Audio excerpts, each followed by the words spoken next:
বন্ধুগণ, এখন তো ডিসেম্বর মাসের আজকে 18 তারিখ।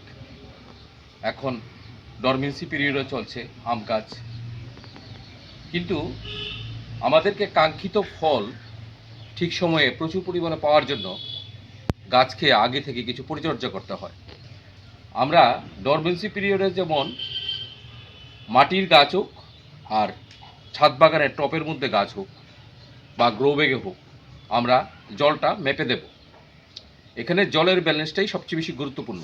আপনি যদি কোনো নাইট্রোজেনযুক্ত খাবার বা জল বেশি দিয়ে দেন, তাহলে গাছটা গ্রোথ পজিশনে চলে যাবে এবং সে ডরমেন্সি থেকে বের হওয়ার পর প্রচুর পরিমাণে ফল ফুল আসবে না।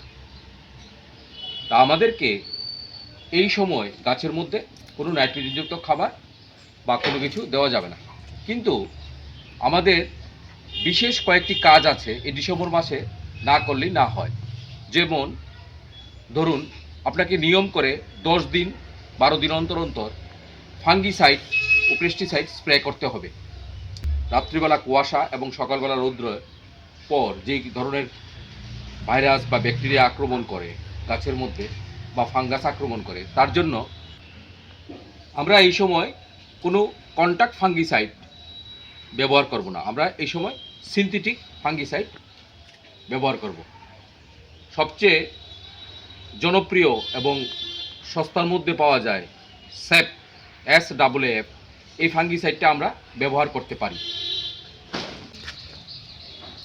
এই দেখুন, এখানে আমের মুকুল আসবে, তার জন্য গাছ প্রস্তুতি নিচ্ছে। আর কিছুদিন পরেই এটার মধ্যে আমের মুকুল আসবে। তার জন্য আমাদেরকে বিশেষ কয়েকটি কাজ এখন থেকেই করে নিতে হবে। গাছে ভালো ফুল ফল সেটিং হতে গেলে এবং ড্রপ আউট রুখতে গেলে আমাদের বিশেষ প্রয়োজন কয়েকটা অনুখাদ্য আছে, যেমন ম্যাঙ্গানিজ, বোরন, আয়রন, সালফার ইত্যাদি। তার জন্য এই সময় গাছের মধ্যে কোনো ভারী খাবার না দিয়ে আপনি একটি স্প্রে করে দিতে পারেন, যেটা আমরা কিছুক্ষণ পরে মিক্স করবো, আপনাদেরকে দেখিয়ে দেব আমি গাছের মধ্যে এই সময় কী দেব। এখন থেকে যদি আমি এই স্প্রেটা করে দিই, তাহলে গাছে যখন ফুল ফল আসবে সেগুলি ড্রপ আউট কমে যাবে। নতুবা অনেকেরই শোনা যায় প্রচুর পরিমাণে মুকুল এসছে, কিন্তু মুকুলগুলি থেকে সেই পরিমাণে কাঙ্ক্ষিত ফল সেট হয়নি, ড্রপ আউট হয়ে যায়, আম ঝরে পড়ে যায়, আমের কড়া ঝরে পড়ে যায়। তার জন্য আমাকে এক্ষুনি এটার মধ্যে কিছু micro nutrients, zinc, boron, sulphur, fungicide, এইগুলি পরিমিত হিসাব অনুযায়ী জলের সাথে মিশিয়ে আমি এখন গাছের মধ্যে স্প্রে করে দেব, সবগুলি আম গাছের মধ্যে। আমি এখন সেই মিশ্রণটা একটা জারের মধ্যে ঢুকাচ্ছি, আপনারা এখান থেকে দেখে নেবেন। সেটা আমরা ছাদ বাগানের গাছ হোক বা মাটির গাছ হোক, সব গাছেই দেওয়া যাবে, কিন্তু গাছের গোড়াতে অধিক জল দেওয়া যাবে না। যাদের টপের মধ্যে বা গ্রোবের মধ্যে ছাদ বাগানে গাছ আছে, তারা 2 দিন অন্তর অন্তর গাছটা একদম মাটিটা শুকিয়ে গেছে, গাছটা যেন মরে না যায়, সেই সময় একটু হালকা জল দেবেন গাছের গোড়াটা ভিজা থাকার জন্য। কিন্তু আমরা বর্ষাকালে যখন প্রচুর বৃষ্টি হয় বা প্রচুর জল দিয়ে থাকি, সেরকম দেওয়া যাবে না, তাহলে কিন্তু সর্বনাশ হয়ে যাবে। আমাদের 1 বছরের যে পরিশ্রমটা সবটাই বিফলে যাবে। কাজেই এখন থেকে যদি আমরা এই খাবারগুলি দিয়ে দিই, যেমন জিঙ্ক আর বোরন মিশ্রিত একটা লিকুইড স্প্রে করে দিলাম, সঙ্গে একটু আপনার ফাঙ্গিসাইড দিয়ে দিলাম, কিন্তু এটার সাথে কোনো পেস্টিসাইড এখন দেওয়া যাবে না, তাহলে জিঙ্ক আর বোরনের কাজটা সঠিকভাবে হবে না। ঠিক আছে, চলুন আমরা এখন দেখাচ্ছি আপনাদেরকে কিভাবে মিশ্রণটা তৈরি করছি। আসুন।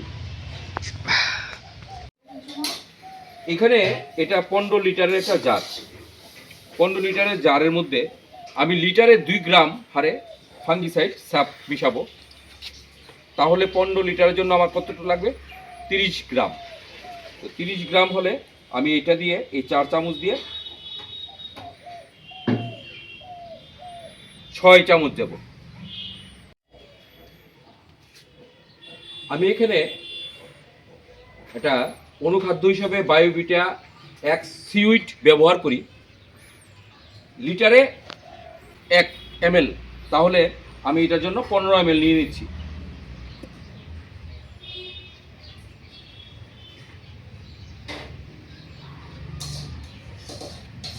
এই 15 ml বায়োভিটা এক্স মিশিয়ে দিলাম, যেটার মধ্যে আয়রন আছে, ম্যাঙ্গানিজ আছে, বোরন আছে, বিভিন্ন অনুখাদ্যগুলি সব আছে, যেটাকে গাছটাকে ভিতর থেকে শক্তি যোগাবে এবং গাছের মধ্যে যে আগামী দিন ফল আসবে সেগুলি ড্রপ আউট হবে না এবং ভালো সেটিং হয়ে যাবে। আমি এখন এটার সাথে মিশাবো বোরন।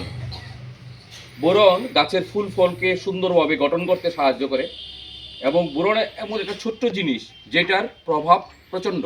সেটার অভাব হলে গাছের মধ্যে আপনারা প্রায় সময় দেখবেন আম, মুসম্বির এগুলি ফেটে যায় এবং ফলগুলি সুন্দর হয় না। এখানে আমি লিটারে 1 গ্রাম বা 2 গ্রাম অনুপাতে বোরন নেব। 15 লিটারের জন্য 15 দুগুণে 30, তাহলে আমি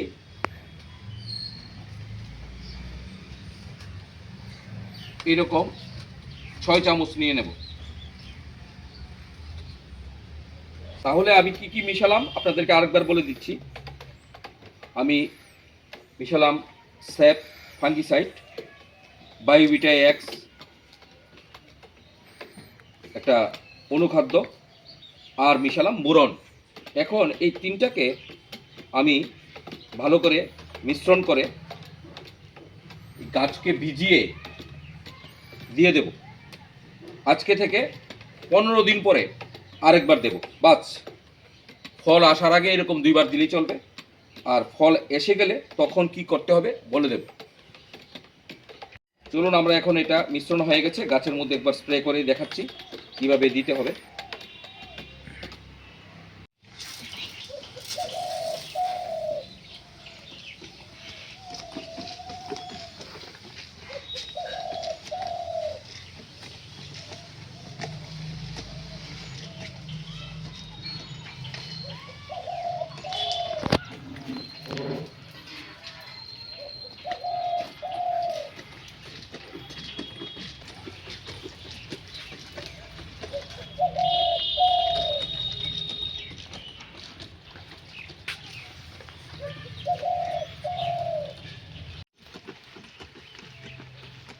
বন্ধুগণ, এখানে যেভাবে গাছটিকে ভিজিয়ে দেওয়া হয়েছে সেইভাবে চারিদিকে ঘুরে গাছটিকে ভিজিয়ে দিতে হবে, তাহলে ভালো কাজ করবে।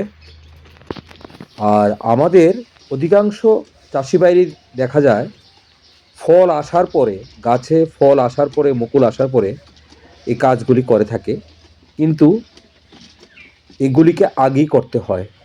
আগে থেকে করে রাখলে গাছে ফুল ফল সঠিকভাবে সেটিং হয় এবং সঠিকভাবে বৃদ্ধি হয়। গাছে ফুল মুকুল আসার পরে যদি আমরা কাজটা করি তখন হবে না, কারণ পোকামাকড়ের জন্য আগে থেকেই রোগের ওষুধ দিয়ে দিতে হবে এবং জিঙ্ক বোরন এগুলি আগে থেকে দিয়ে দিলেই গাছে মুকুলের পরিমাণও বেশি হবে এবং গুটিও সেট হবে, সেগুলি ঝরে পড়বে না। কাজেই গাছে ফল ফুল আসার আগে আমাদেরকে এই কাজটি করে নিতে হবে। আপনাদের কাছে যদি এই ভিডিওটি ভালো লাগে তাহলে অবশ্যই একটি লাইক দেবেন, শেয়ার করবেন এবং সাবস্ক্রাইব করে বেল আইকনটি অন করে আমাদের পাশে থাকবেন। সম্পূর্ণ ভিডিওটা দেখার জন্য আপনাদেরকে অসংখ্য ধন্যবাদ রইল।